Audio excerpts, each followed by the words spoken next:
consecutivos.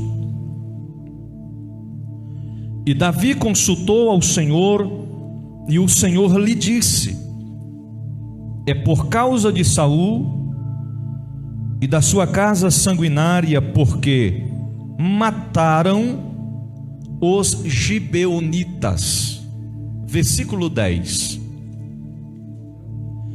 Então Rispa, filha de Aiá, tomou um pano de saco, estendeu-lhe sobre uma penha ou uma pedra,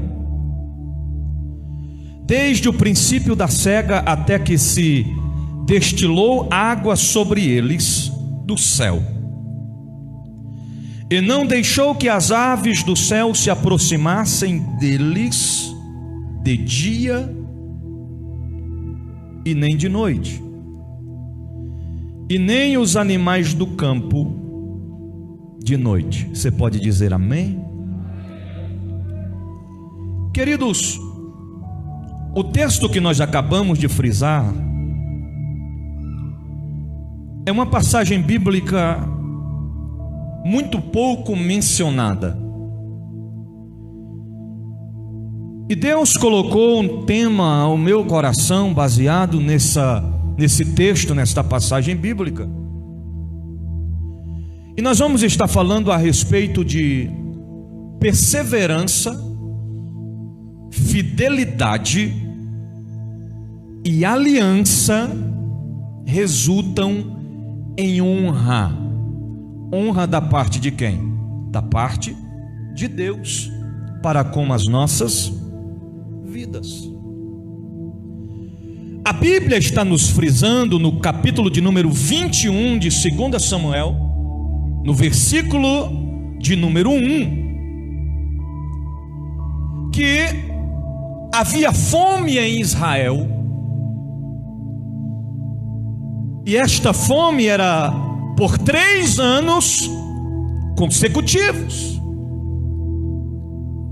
Já fazia 3 anos que não chovia sobre Israel. Se não chovia, a fome tinha mais força em prevalecer. Se não chovia, faltava água.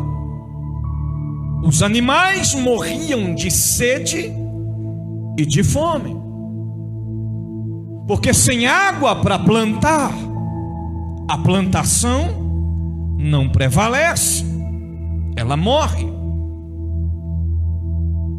Já fazia-se 3 anos consecutivos, diretos, que não chovia sobre Israel.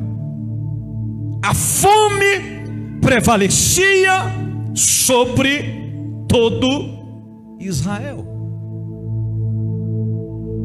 Em primeiro lugar, eu quero observar com os irmãos que o que estava acontecendo sobre Israel não era normal, era anormal, fora da normalidade. Não chovia, fome sobre a terra. É importante frisar que, para que isso estivesse acontecendo sobre Israel, existia uma causa, existia uma razão, existia um motivo e existia um culpado. Por isso está acontecendo. Deus estava querendo falar algo com Israel. Deus estava chamando a atenção de Israel. Deus estava querendo falar com Davi, que estava reinando nesta época. Porém, o povo não percebia, Davi não entendia, até que se completa 3 anos de fome e de seca. A Bíblia nos frisa que Deus, por sua grandeza, estava querendo falar algo com Israel, falar algo com Davi. E a Bíblia diz que Davi decide consultar ao Senhor. Davi decide perguntar ao Senhor por que a fome estava sobre Israel, a seca estava sobre Israel por 3 anos consecutivos. Davi consulta ao Senhor, e a Bíblia diz que Deus responde a Davi. E qual foi a resposta de Deus para Davi?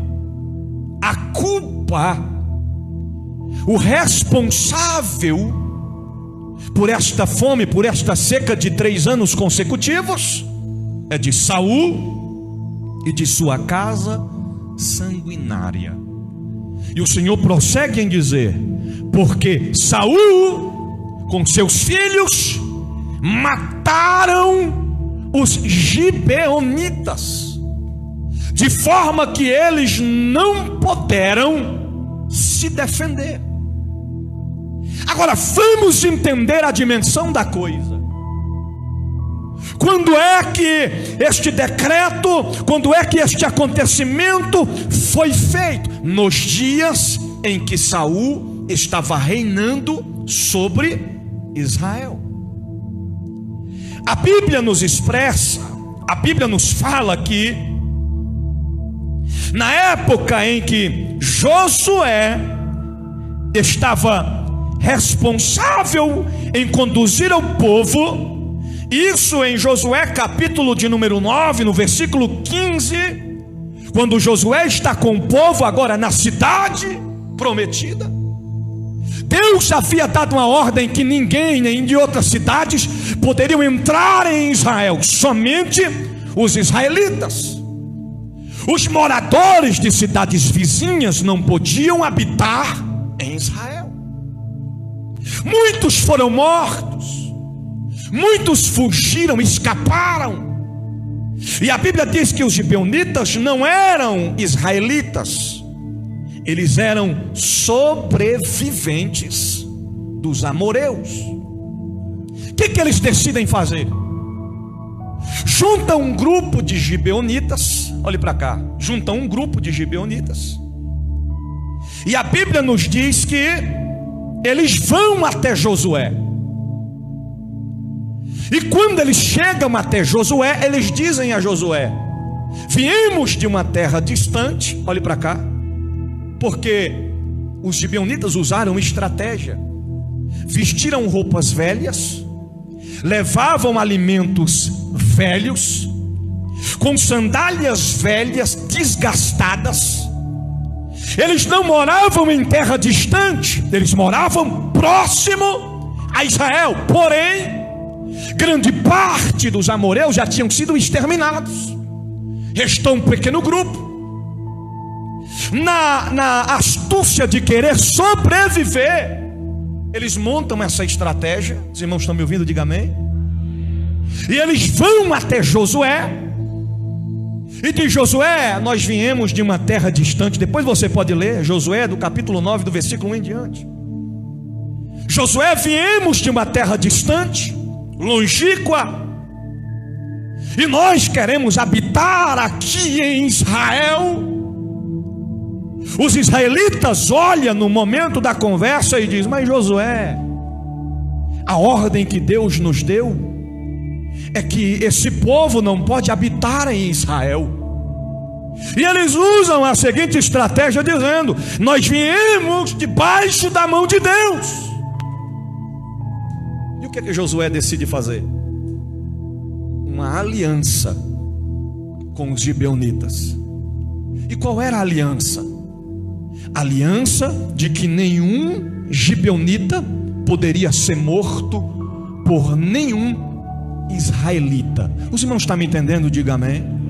Olha aqui para mim.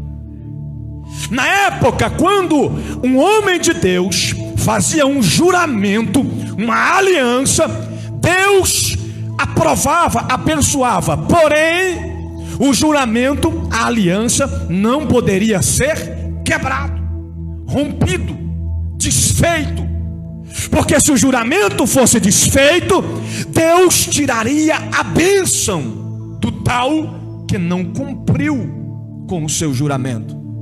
Por isso que na época o Senhor Jesus dizia Aí daquele que fazer um voto com o Senhor e não cumprir o voto. Melhor seria que não tivesse feito do que fazer o voto e não cumprir. Josué faz a aliança, apresenta a Deus, e o decreto era: nenhum gibeonita será morto. O que acontece? Alguns dos israelitas percebem a estratégia dos gibeonitas e chamam Josué e diz: Josué, não é importante clamar ao Senhor agora para a gente saber se eles estão falando a verdade? Conclusão: Deus já havia abençoado, porque Josué tinha dado a sua palavra. Eles percebem que os gibeonitas não estavam falando a verdade, porque eles não vieram de uma terra distante, eles vieram próximo de cidades vizinhas a Israel. Então Josué vai até os gibeonitas novamente e diz a eles: por que é que vocês tentaram nos enganar, dizendo que moravam em terras distantes, mas moram próximos a nós, e vestiram roupas velhas, calçado velho, trouxeram alimentos velhos para disfarçar, dizendo que estão vindo de longe? E os gibeonitas dizem: misericórdia, Senhor, é porque temíamos pela nossa vida, é porque temíamos que nós pudéssemos ser mortos por todos os israelitas e não sobreviver ninguém da nossa gente, do nosso povo. Josué agora está debaixo de uma palavra que não poderia ser revogada. Ele deu a palavra e ele não poderia voltar atrás, porque homem de Deus tem que ter palavra. Se disser que vai fazer, tem que fazer. Se disser que vai dar o melhor, tem que dar o melhor. Se disser que vai lutar, tem que lutar. Não é teoria, tem que ser na prática. Está entendendo? Olhe para cá. Então o que é que Josué propõe a eles? Vamos fazer o seguinte: não vamos matar vocês, também não vamos desfazer o juramento, a aliança que foi feita. Porém, eu, Josué, vos dou a palavra que vocês não serão mortos, mas vós serão nossos servos. Vocês vão ter que trabalhar cortando lenha, tirando água, servindo a água a todo Israel. E eles concordaram com este acordo, com esta aliança, com esta afirmação. Olha aqui para mim. Os tempos se passam. Saul está reinando em Israel. E Saul, pelo seu zelo, como um homem de coração sanguinário, olha aqui para mim, ele junta com seus filhos e eles vão até onde estão os gibeonitas. E ao encontrar os gibeonitas, eles matam quase todos à espada. Olhe para cá, grave isso. Saul, juntamente com os seus filhos, eles vão lá e matam os gibeonitas. Irmãos, escapa dos gibeonitas uma minoria. Quase ninguém sobreviveu. Porém, ficaram sobreviventes. Olha aqui para mim. Quando Saul mata esses gibeonitas, a mão do Senhor que estava sobre Israel, a bênção de Deus que estava sobre Israel, debaixo da promessa do juramento que Josué havia feito, a aliança que Josué tinha feito, o Senhor tira a sua mão de sobre Israel. O Senhor tira a sua bênção de sobre Israel, porque a aliança foi, olha aqui para mim, todas as vezes que um homem ou uma mulher de Deus rompe a aliança que ele fez com o Senhor, desfaz o compromisso que outrora ele firmou, não cumpre as palavras que ele prometeu e que ele afirmou e que ele determinou, o Senhor tem um período de tratamento para com os seres humanos. Você pode dizer amém? Olha aqui para mim. Se a fome estava, tinha uma razão. Se a seca prevalecia, tinha um motivo. Existem momentos na nossa vida que nós passamos por momentos de aflições, por momentos de percas, por momentos de fracassos, por momentos de, olhe para cá, de fraquezas, porque Deus está querendo nos fazer relembrar alguma coisa que a gente afirmamos fazer e não fazemos. Alianças quebradas, tratos desfeitos, promessas não cumpridas, palavras da boca para fora. Olha aqui para mim. Deus tirou a sua mão de sobre Israel. E o que aconteceu? A chuva não descia mais sobre Israel. Os israelitas plantavam, mas a plantação morria. Os israelitas procuraram água, mas a água estava ficando escassa, não tinha mais. Os animais começaram a morrer. Pessoas começaram a padecer necessidades por conta dessa seca, por conta dessa fome. Passa o primeiro ano, não chove sobre a terra. Passa-se o segundo ano, não chove sobre a terra. Completa-se o terceiro ano, aí Davi desperta, diz: espera aí, Deus está querendo me dizer alguma coisa. Não é possível. O que eu estou passando não é normal. O que nós estamos enfrentando não é normal. Já parou para pensar que tem situações na nossa vida que não é normal, é fora do normal? E nós precisamos consultar ao Senhor. Por que é que nós estamos passando por certas situações na nossa vida? Por que é que em momentos de ganhar a gente estamos perdendo? Por que é que em momentos de ir para frente está indo para trás? Por que é que em momentos de avançar está recuando? Por que é que em momentos de erguer a cabeça está cabisbaixo?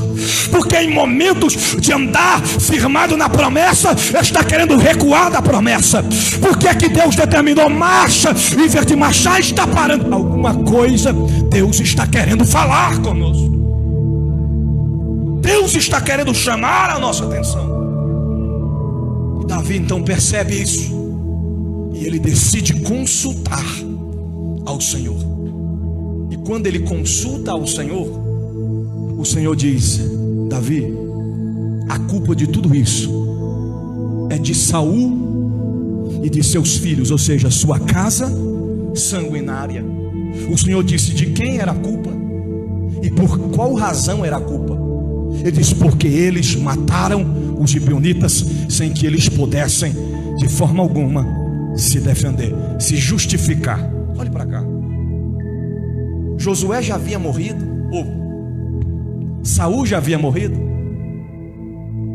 mas Deus não havia esquecido da aliança que foi feita entre os gibeonitas e Josué. O Senhor não esquece das promessas em que Ele faz. O Senhor não esquece da aliança que Ele faz, dos decretos que Ele faz.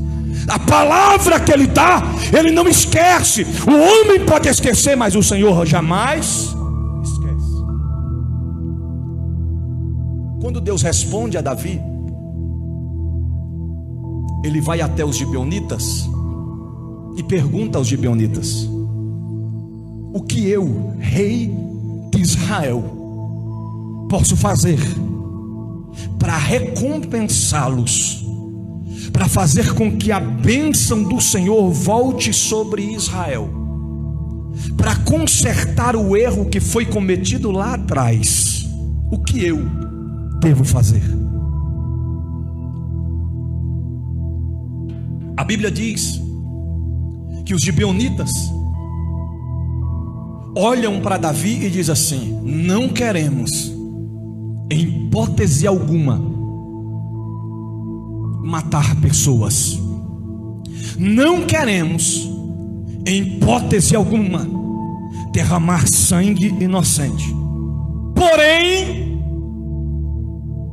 da descendência dos filhos deste homem que intentou contra nós, sem que pudéssemos subsistir, nos dei 7 homens, para que nós possamos enforcá-los no monte perante o Senhor. Sabe o que Davi diz? Eu vos darei esses 7 homens. Irmãos, você está entendendo? Diga amém. Fique ligado na mensagem. Escute isso. Davi agora dá a sua palavra aos gibeonitas, e uma vez dando a palavra, ele tinha que cumprir. Davi chama os seus soldados e dizem: vai até a casa de Rispa e peguem os 2 filhos de Rispa e tragam a mim, porque eu vou entregá-los nas mãos dos gibeonitas. Olha aqui para mim. Quem era Rispa? Segundo a Bíblia, Rispa era filha de Aiá. Quem era Aiá? Aiá era o pai de Rispa. Quem foi Rispa nos dias que Saul estava em vida? Rispa foi concubina do rei Saul. Deste relacionamento de Rispa com o rei Saul nasceram 2 rapazes. Primeiro, Armoni. Qual era o nome? Armoni ou Armone. E o segundo, Mefibosete. Não é aquele Mefibosete que foi aleijado de ambos os pés. Vocês vão chegar lá, nós vamos entender daqui a pouco. Os 2 filhos de Rispa eram Armoni e Mefibosete. Mandou buscar.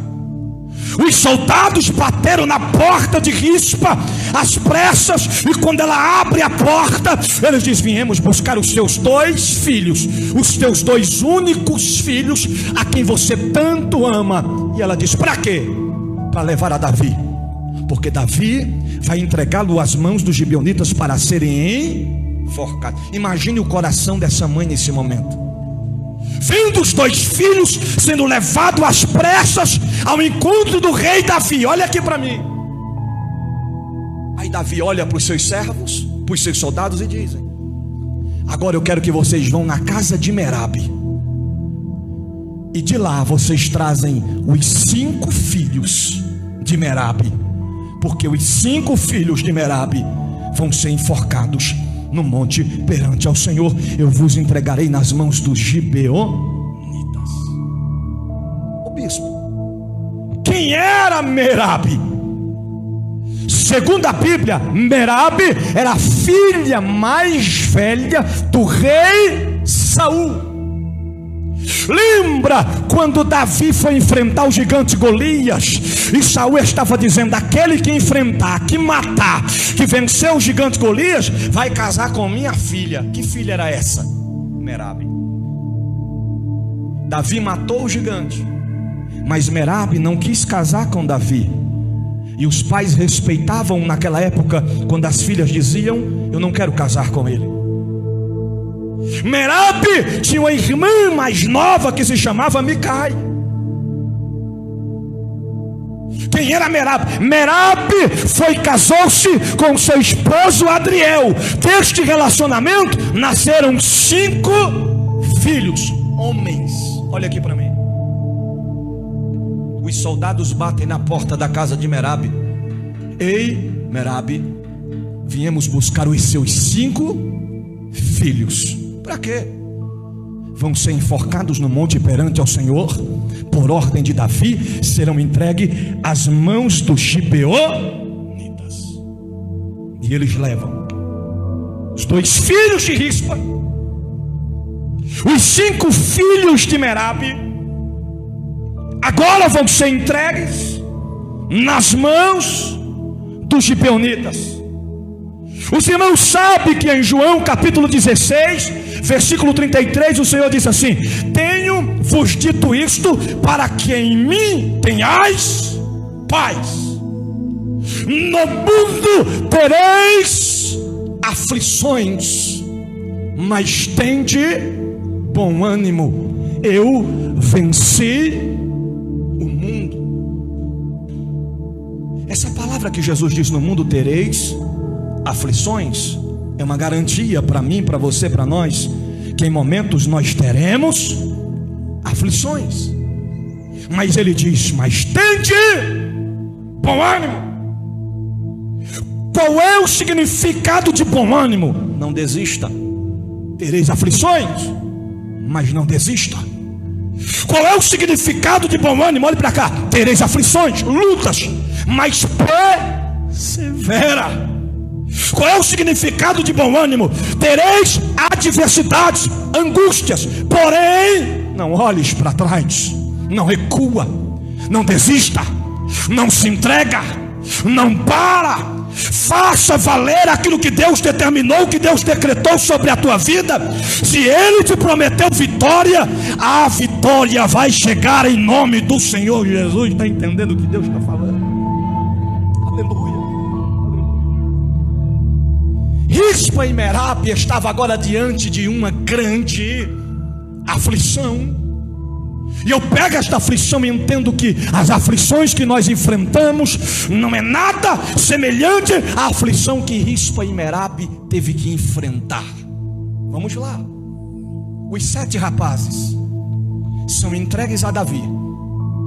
E de Davi, os 7 rapazes são entregues nas mãos dos gibeonitas. Olha aqui para mim. No momento da escolha missionária, Terezinha, se depois vocês lerem aí a passagem bíblica, no mesmo texto aí de 2 Samuel, capítulo 21, vocês vão compreender e entender, no versículo de número 7, que quando Davi faz a escolha dizendo: os 2 filhos de Rispa, os 5 filhos de Merabe, a Bíblia diz assim no versículo 7: porém o rei poupou a Mefibosete, filho de Jonatas, neto do rei Saul. Olha aqui para mim. Existia 2 Mefibosetes na família de Saul. Um Mefibosete filho de Rispa e um Mefibosete filho de Jonatas. Quem era esse Mefibosete, filho de Jonatas? Aquele que, quando a sua ama foi fugir da batalha sanguinária na qual a família de Saul estava sendo exterminada, ela deixou o garoto cair do colo com 5 anos de idade, e ele quebrou ambos os pés e se tornou paralítico, e ele foi levado para Lodebar para ficar escondido lá, para também não ser morto, porque a ordem era matar toda a descendência do rei Saul. Olha aqui para mim. Observa que os gibeonitas, aqueles que escaparam, que foram até Davi, eles eram, a Bíblia diz que eles eram restante dos amoreus, ou seja, sobreviventes. Por quê? Porque a maioria dos gibeonitas morreram, mas aquela pequena partícula sobreviveu. Observa que Mefibosete, em que Davi está poupando agora, é um dos sobreviventes da outra família de Saul, porque todos foram mortos. O pai foi morto, o avô foi morto, mas Mefibosete sobreviveu porque levaram para Lodebar, lugar de esquecimento, para que ele não morresse.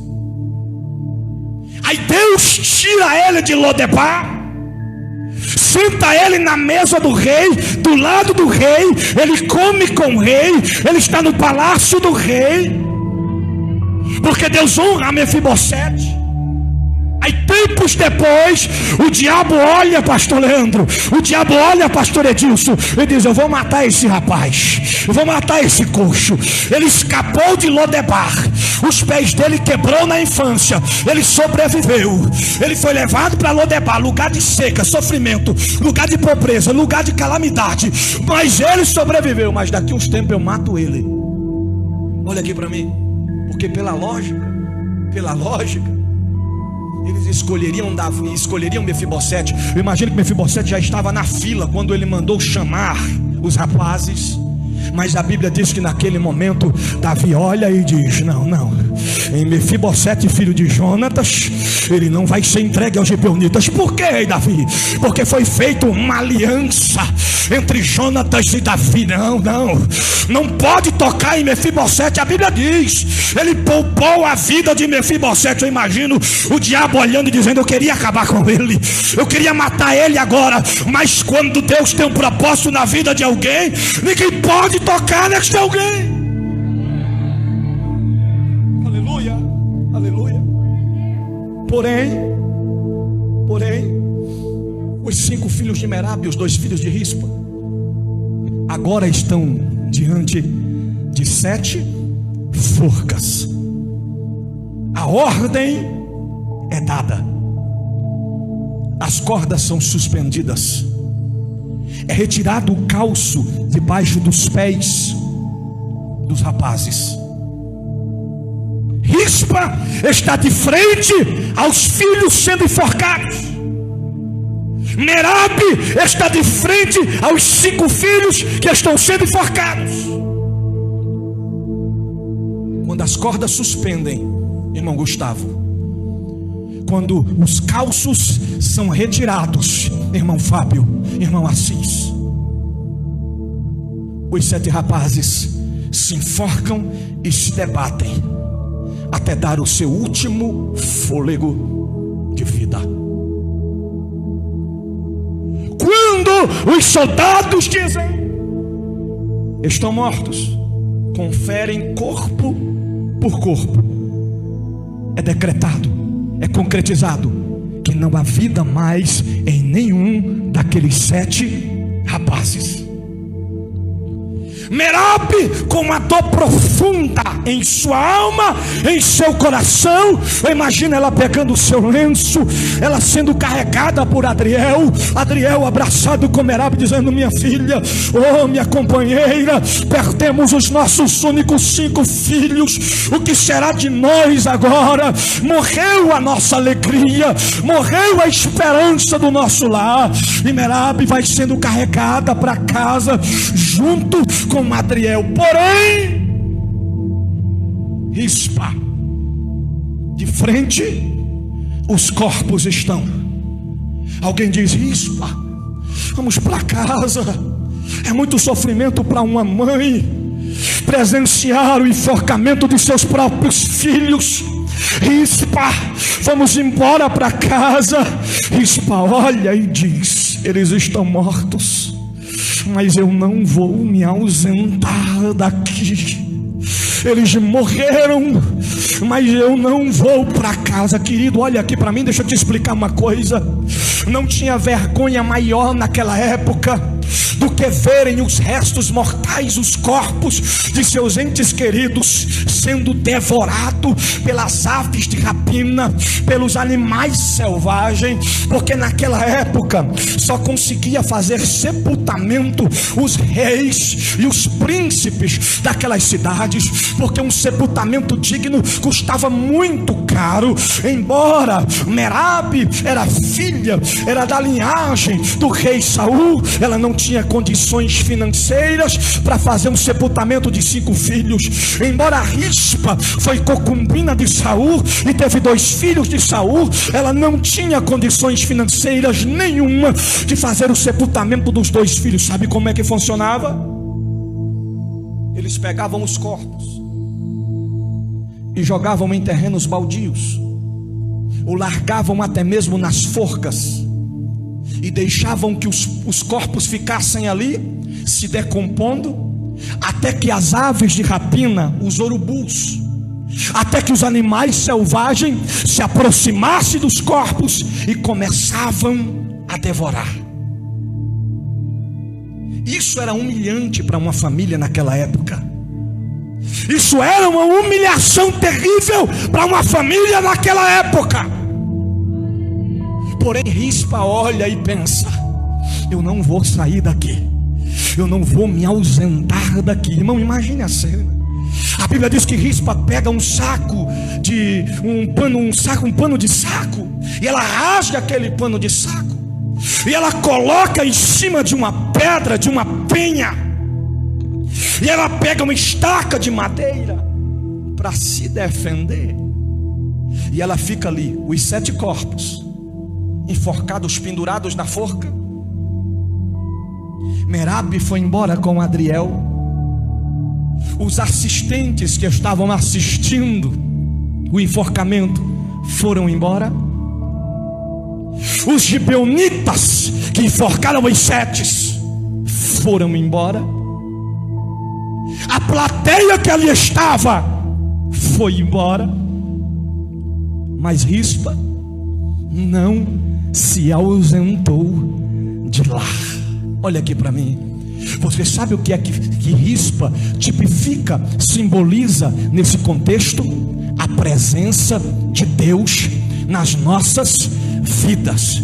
Já parou para pensar que tem momentos que nós passamos lutas, adversidades, problemas, caídas, quedas, fracassos, momentos de adversidades terríveis, e as pessoas vão se afastando de nós, e um vira as costas, o outro vai embora. Aquele que dizia estamos juntos não está junto mais.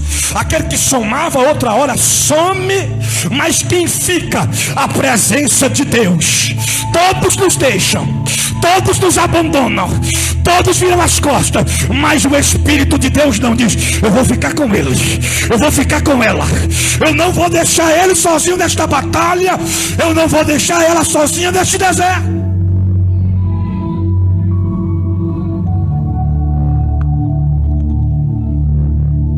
Pega a revelação da palavra nessa noite.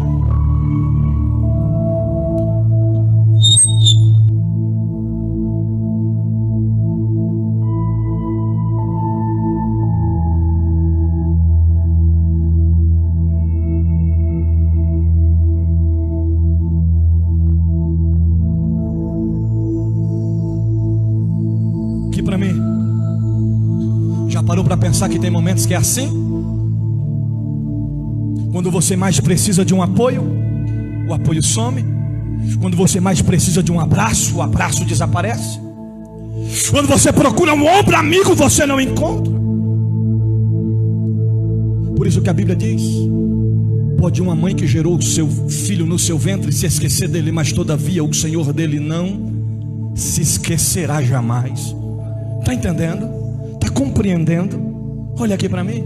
Rispa ficou lá, estaca na mão. Primeiro dia, segundo dia, está sem grave.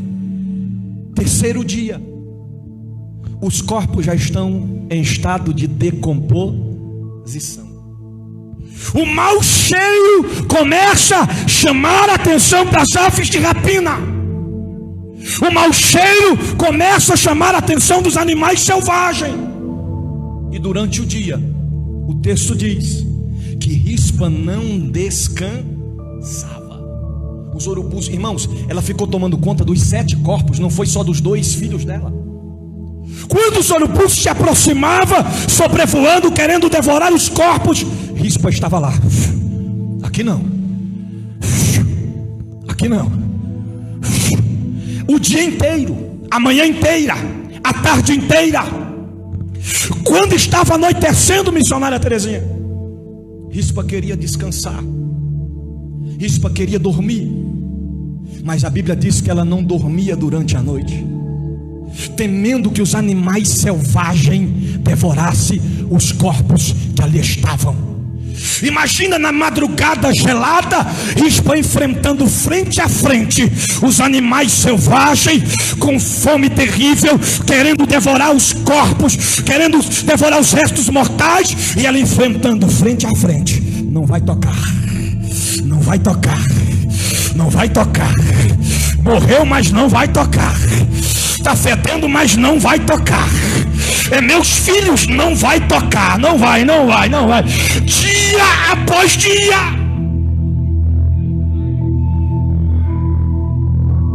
Olha aqui para mim. O que os animais selvagens, as aves de rapina, tipificam, simbolizam no mundo espiritual, através dessa palavra reflexiva? Os demônios que durante o dia vêm tentar nos atormentar, vêm tentar nos parar. Os demônios que durante a noite, durante a madrugada, eles vêm tentar nos destruir, eles vêm tentar nos oprimir, eles vêm tentar nos angustiar. Porém, o que Rispa tipifica?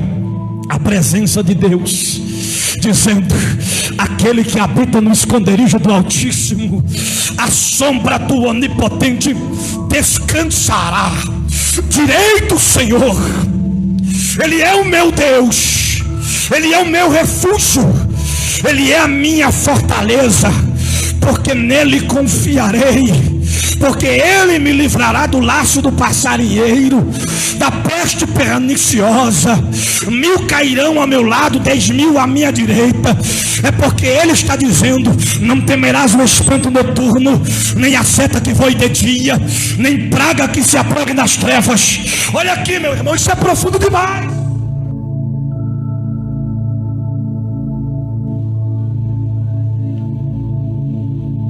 Sabe o que Deus está dizendo? Ainda que o diabo queira tocar em você, o Senhor não permite. Ainda que os demônios queiram devorar sua alma, sua vida, o Senhor não permite. O Senhor te guarda, o Senhor te livra, o Senhor te protege. Olha aqui para mim. Os dias foram passando. Imagina o Davi saindo para fora do palácio, missionária Terezinha, e olhando para o céu e pensando: matamos os 7, enforcaram os 7, mas ainda não choveu sobre Israel. A fome não cessou sobre Israel. Passa um mês, passa 2 meses, passa 3 meses, começa a chover sobre os corpos. Irmãos, os corpos estavam só os ossos, mas Rispa não saiu de lá. O que eu entendo com isso? Às vezes enfrentamos umas lutas tão pequenas e queremos nos ausentar. Enfrentamos pequenas adversidades e não temos maturidade para enfrentar a realidade, e queremos fugir do problema, queremos fugir da realidade, queremos fugir da verdade, querido. Diante de uma luta, diante de um problema, diante de uma batalha, diante de uma adversidade, não se foge. Soldado que é soldado, ele fica no campo de batalha, nem que o sangue dê na canela, mas ele diz: eu não vou parar, eu não vou desistir, eu vou erguer a minha cabeça, eu vou continuar lutando. Deus marcou esse momento por intermédio desta palavra para te dizer: ainda que o diabo levante, ainda que o inferno trema, ainda que os demônios venham contra ti, Deus vai guardar a tua vida, a tua casa, a tua família, o teu lar. Portanto, fica firme, não se ausente, não desista, não para, não se entrega, não recua, não olha para trás. Ei, é com você que Deus está falando. Esta palavra é para você. Deus garante a tua vitória em nome de Jesus.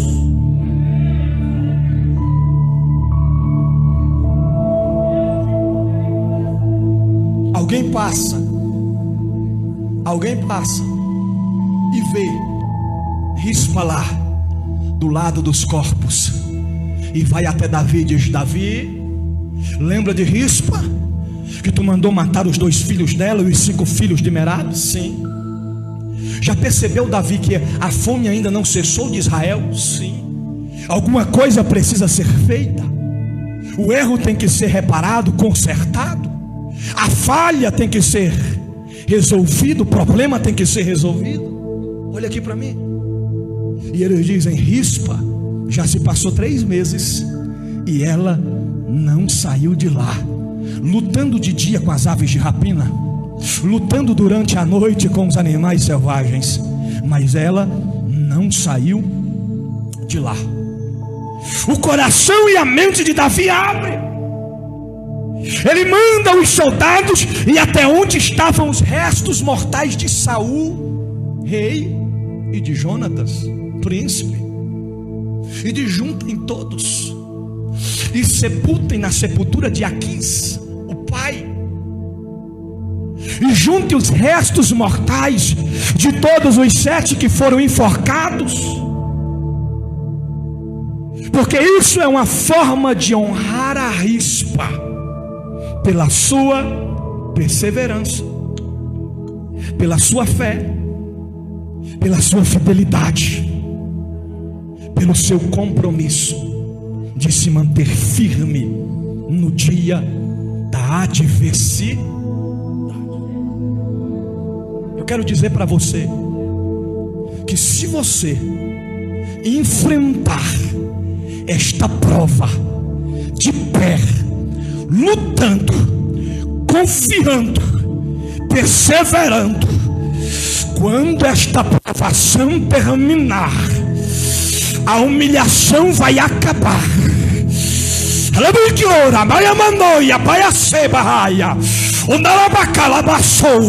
Quando esta prova cessar, quando este deserto você atravessar, a humilhação vai terminar e Deus vai dizer: honra chegou, o tempo da honra chegou, o tempo de cantar o hino da vitória chegou, o tempo de adorar chegou, o tempo de glorificar chegou. Portanto, fica firme, ergue a cabeça, não para, não desista, não se entrega.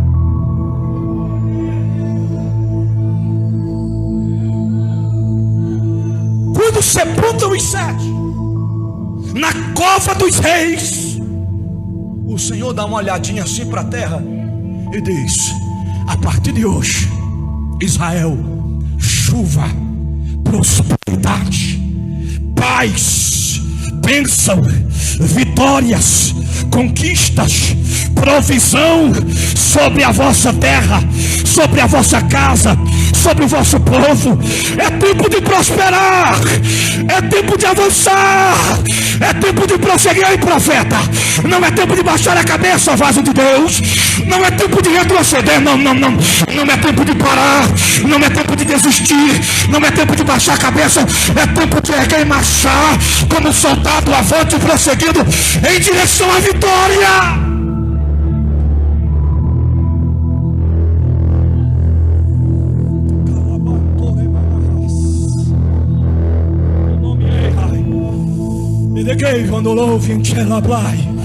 Eu vejo nessa noite o Senhor olhando para a terra e dizendo: hoje o tempo da honra chega para o meu servo. Hoje o tempo da honra chega para a minha serva. Por quê? Porque a perseverança tem que estar em ação, a fidelidade tem que estar em ação, o compromisso tem que estar em ação. Soldado só vence guerra no campo de batalha. Soldado só vence guerra se ele estiver lutando no campo de batalha. É tempo de sair da zona de conforto e ir para a guerra. É tempo de sair do conformalismo e ir para a guerra. É tempo de pegar as armas que estão guardadas, enferrujadas, e partir para a guerra. Tem pessoas que precisam de você. Olha para cá. Mesmo que os 7 já estavam mortos, eles dependiam de rispa para permanecer intocáveis pelas aves de rapina e pelos animais selvagens. Tem pessoas que precisam de você, profeta. Tem pessoas que dependem de você, mulher de Deus. A oração, a intercessão, a batalha depende de você. Deus quer te usar como instrumento, Deus quer te usar como vaso escolhido para interceder pela vida de alguém.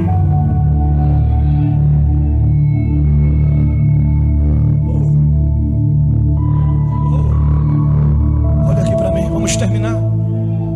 Você acha que era fácil para uma mãe ver os filhos mortos, apodrecendo, em decomposição, lutando com aves de rapina, lutando com animais selvagens, dia e noite?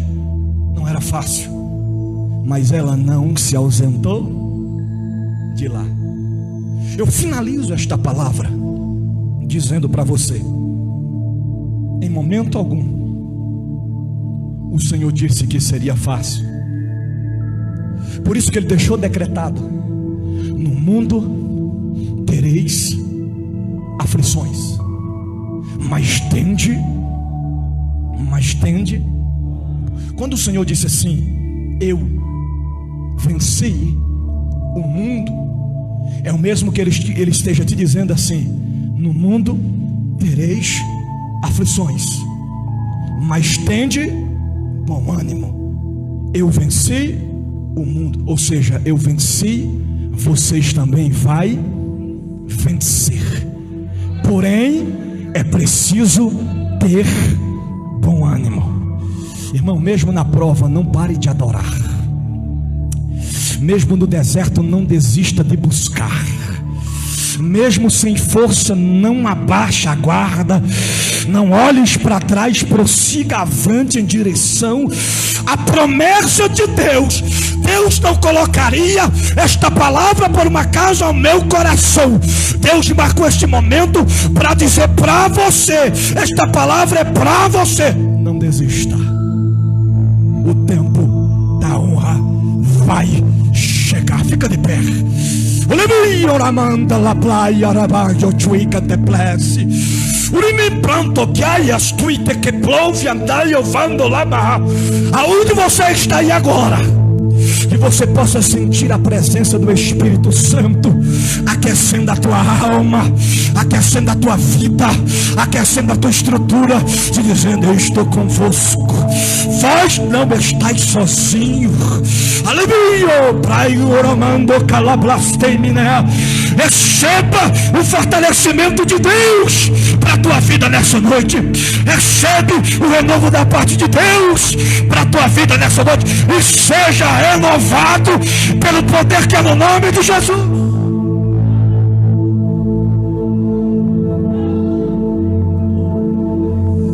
Calabai oromanda, canamineira bagai, conomiei do rovenese. Tem filhos que não desceram à sepultura ainda, porque a mãe diariamente intercede por ele, não se ausenta de guerrear por ele. Tem esposo que não desceu à sepultura ainda, porque a esposa está intercedendo por ele. Tem esposa que não desceu à sepultura ainda, porque o esposo está intercedendo por ele. Ei, queridos, é preciso entender que existe uma batalha travada. O diabo está tentando te parar, o diabo está tentando fazer você desistir, mas você não vai desistir, não vai. Eu estou sentindo a glória dele aqui. Recebe a presença dele. Deixa você adorar.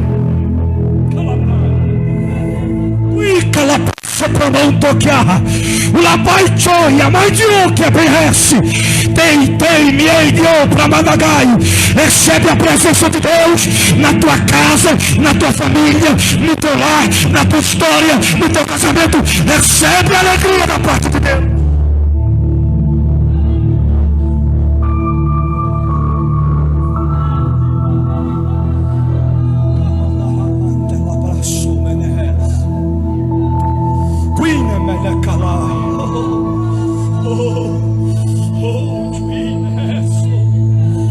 Essas lágrimas que está escorrendo no teu rosto é um sinal do Espírito Santo dizendo: eu não abro mão de você, eu não esqueci de você. A promessa não perdeu a validade, a promessa vai se cumprir. Acredita, confia, não desista, não para, não se entrega, não olhe para trás, avança, soldado. Profetiza, profeta, adore, adorador, glorifique a Deus. O Espírito Santo te envolve nessa noite, o Espírito Santo te enche nessa noite, o Espírito Santo te renova nessa noite. Deixa Deus te encher, deixa Ele se movimentar nessa noite. O tempo da provação passou. Recebe a tua vitória em nome de Jesus.